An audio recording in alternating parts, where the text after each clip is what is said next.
Greetings, this is Zach Van Tassel, moderator of the Kent Chronicles, and this is a Kent Chronicles extension. It's an opportunity for me to address in a more complete way a topic from the discussion. This time I want to talk about the League of Nations. The League of Nations was an organization dedicated to the preservation of peace. Its charter was set forth in the Treaty of Versailles, which ended World War I, and it was headquartered in Geneva, Switzerland.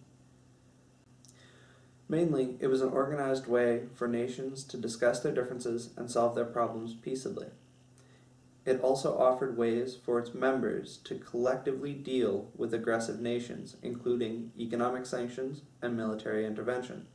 Although the League of Nations sounds good, it had its flaws.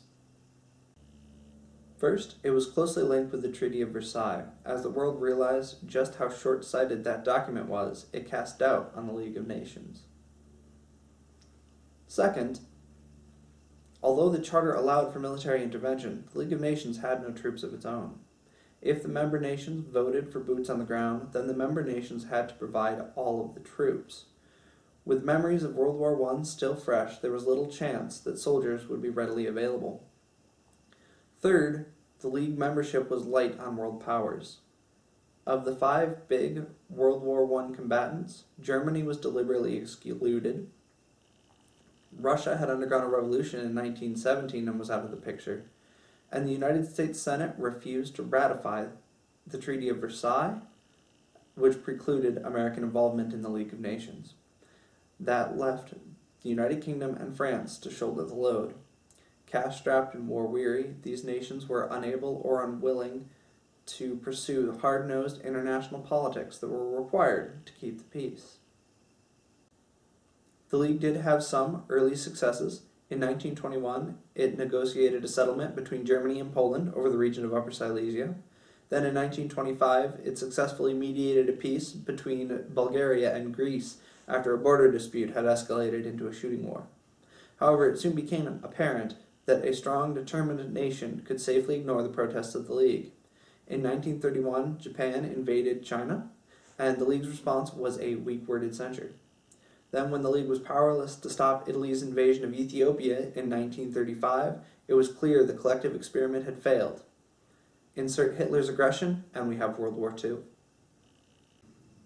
The League of Nations quietly disbanded after World War II. However, its mission was picked up by the United Nations. The UN Charter reflects some of the lessons learned by the failed League, and I leave it to others to judge the merits of the UN. A brief aside about why the United States Senate didn't ratify the Treaty of Versailles. Partially, it was personal. President Woodrow Wilson and influential Senator Henry Cabot Lodge hated each other and were known to do things just to anger the other man.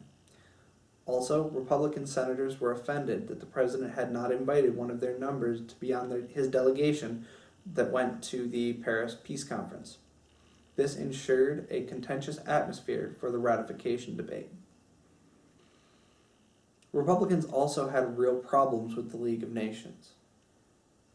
They believed that an organization like the League interfered with the sovereignty of the United States.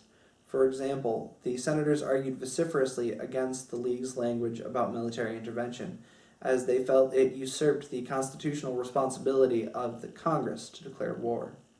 Still others, notably William E. Bohr of Idaho, argued that the League of Nations was just that type of entangling alliance that George Washington had warned about in his farewell address.